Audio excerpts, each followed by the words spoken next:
Alright guys, what is happening? What's going on? Today, what we're going to be doing is, I'm going to be showing y'all how to activate the dev console in Batman Arkham Origins. And I'm also going to be showing y'all how to use any alternate character in Arkham Origins. That would be Deathstroke, Initiation Bruce Wayne. There is a playable Joker in this game, and I will have the command for y'all on how to use him. However, he's very limited in terms of traversal. He can't even run. He does have his own combat animations, but he can't run, he can't climb, he can't grapple, so he's really limited in traversal.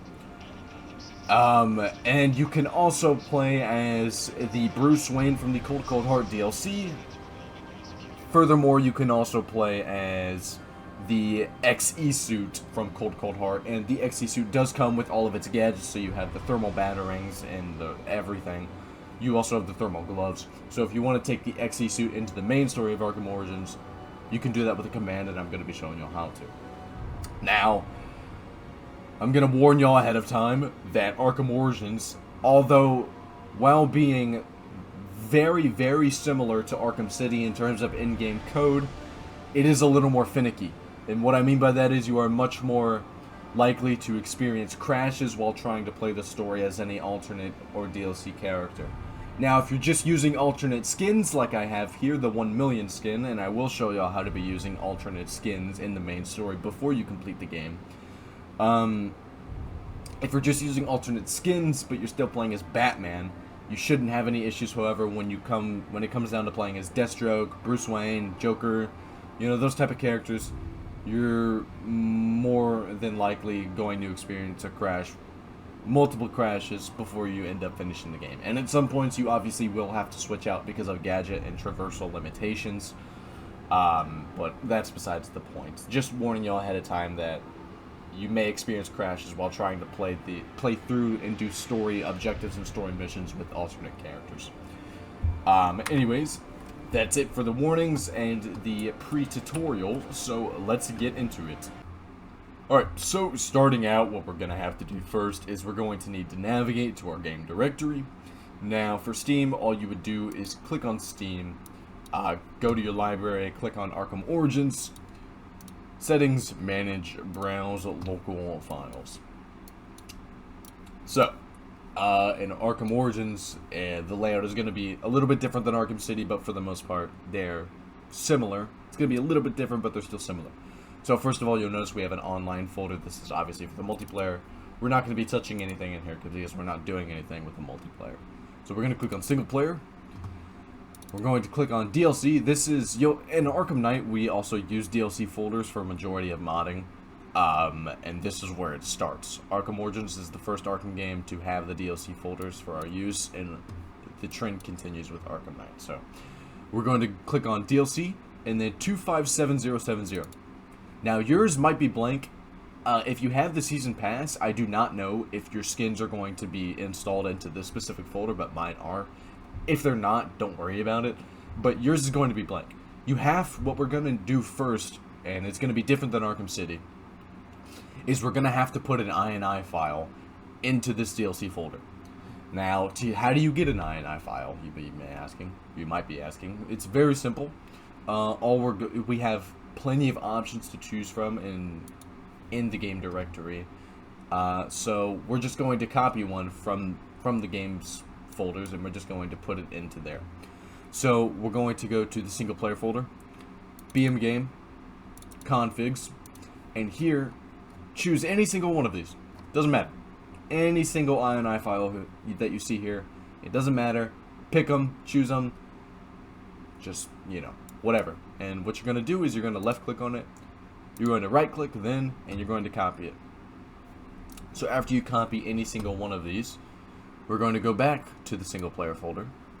We're going to DLC, 257070, paste it in here.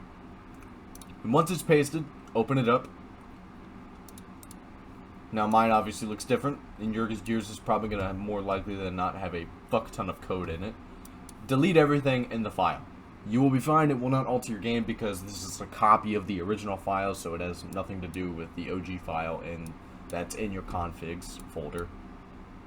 So once you have it pasted in here, just highlight over everything, and just delete everything so that you have a blank notepad. After you do that, all of my bindings will be in the description for y'all. If you just simply want to copy paste all of my bindings, these are keybinds. So you'll notice here, dot bindings, F10, this is the exact same as it was in Arkham City.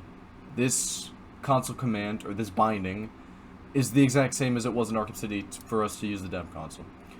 Now, I figured this out because I was trying to figure out how to get the dev console into Arkham Origins, and I had the bright idea of, oh hey, they're almost identical in terms of in-game code.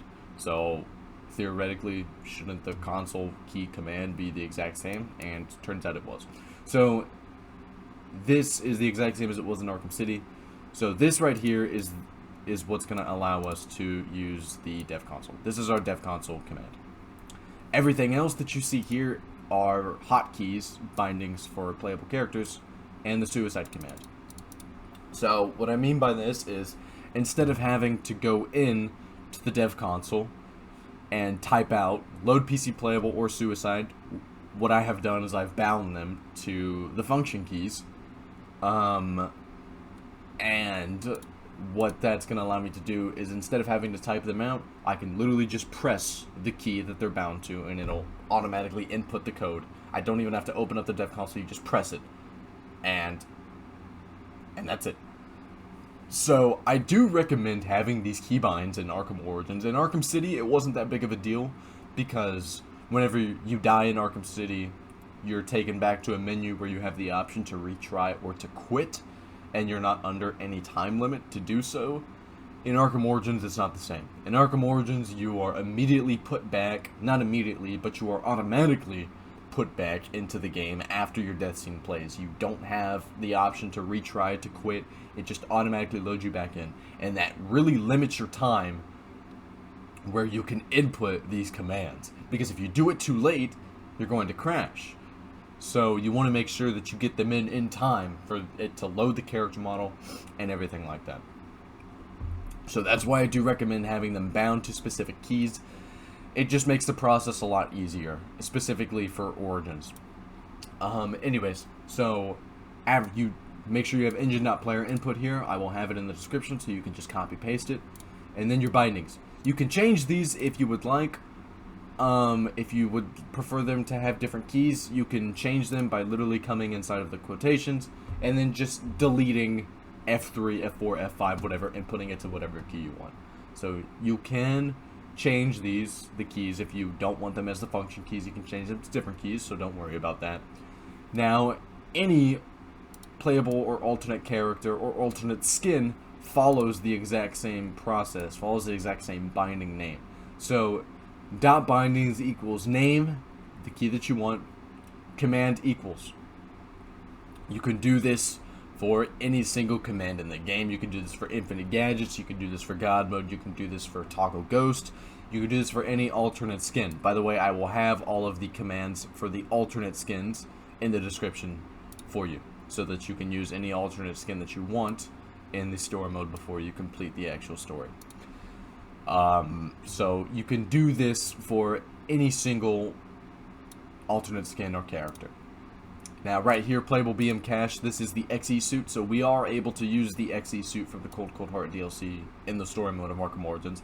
And yes, it does come with all of the gadgets from the storyline. So you get the thermal batarangs, and you also get the thermal gloves. So that's pretty cool. So if you do want to use the XE suit in the story mode, this is the command for it, if you were wondering. So anyways, after you have all of these, or one of these, or just whatever, just make sure you have this first of all, and then all of these are optional. However, I highly recommend having, if you don't want to have the suicide key, that's fine, but at least cut yourself a break and give yourself the bindings for your playable characters and alternate skin. Anyways, once you have these in your file, we're gonna exit out. Make sure you save.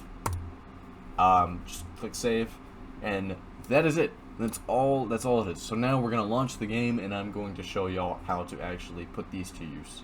Okay, so we are back in the story mode. I had to fight a bunch of people because in Arkham Origins, for some reason, there's thugs on literally every single rooftop. But anyways, So now that we're back in the story, press F10 twice to open up the console. And now you have the dev console active. So if you want to type in any command, like just basic stuff like show HUD, there goes our HUD, and now we have the game looking like a movie. If to deactivate that, you just retype it in. We can change our FOV. The default FOV in Arkham Origins is 55, to my knowledge. A little bit higher than that, but basically 55. So if you want to increase it, we can type in like 65, and now we have an increased FOV. Vice versa, you can also decrease it if you want the camera to be closer. But if you want to go like crazy, you can do like FOV 100. Now we have a crazy FOV, so yeah, just remember the default is basically 55. And there you go. Now you have the default. Actually, I believe it's like 56 or something, but you get the idea. You get the idea. Anyways, so we have bound certain commands to our keys. Like, for instance, I have F1 as suicide. Now, the process to play as these alternate characters is the exact same as it was in Arkham City. So what we're gonna do is we're gonna kill ourselves, and once we die, when we see the character that's going to speak to us during the death scene, as soon as we see them and they start talking, the death scene actually plays, we're going to press the key that we bound our character to. And you only press it once, you do not press it again, and you do not press it during the loading screen. For the love of God, do not press it during the loading screen, you will crash. So, we're going to press F1 to kill ourselves, and then I'm going to spawn in as the XE suit, which I have bound to the F9 key, and I will tell y'all when to press them. So we're going to press F1 right now to kill ourselves. And then whenever we see Black Mask, we're going to press F9 right now. And he falls over like he's made of sticks. What an anticlimactic ending. Boom. Alright.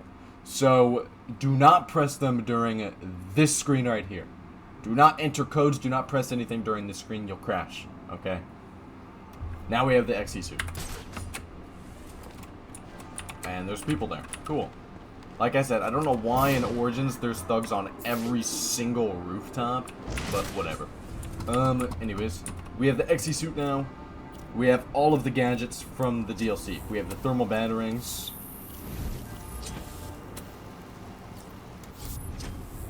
There you go.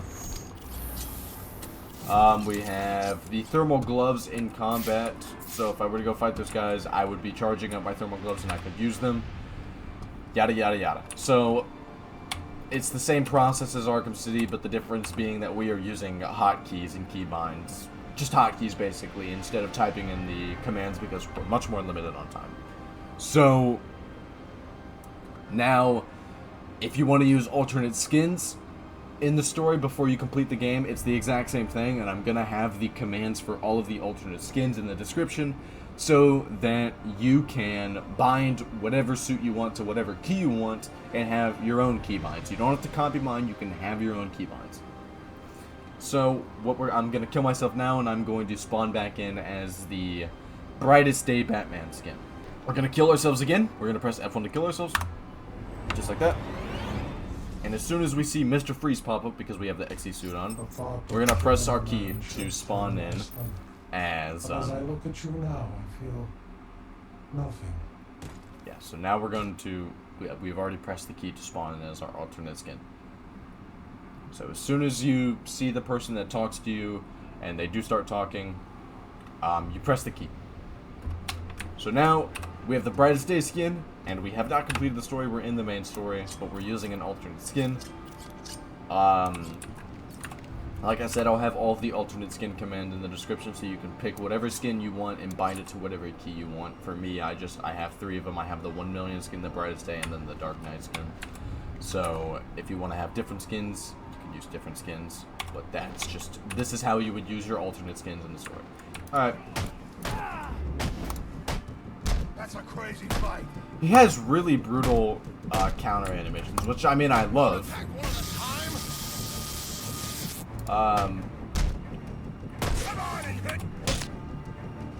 Yeah, but his takedowns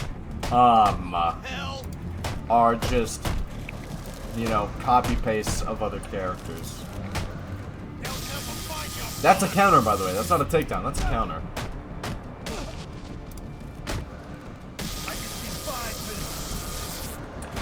And he can stun. He does have aerial takedowns, which is interesting. However, I don't think this guy's going to be able to hit us. Yeah, I didn't think so, but we can hit him. Boom. Yeah, there's your playable Joker.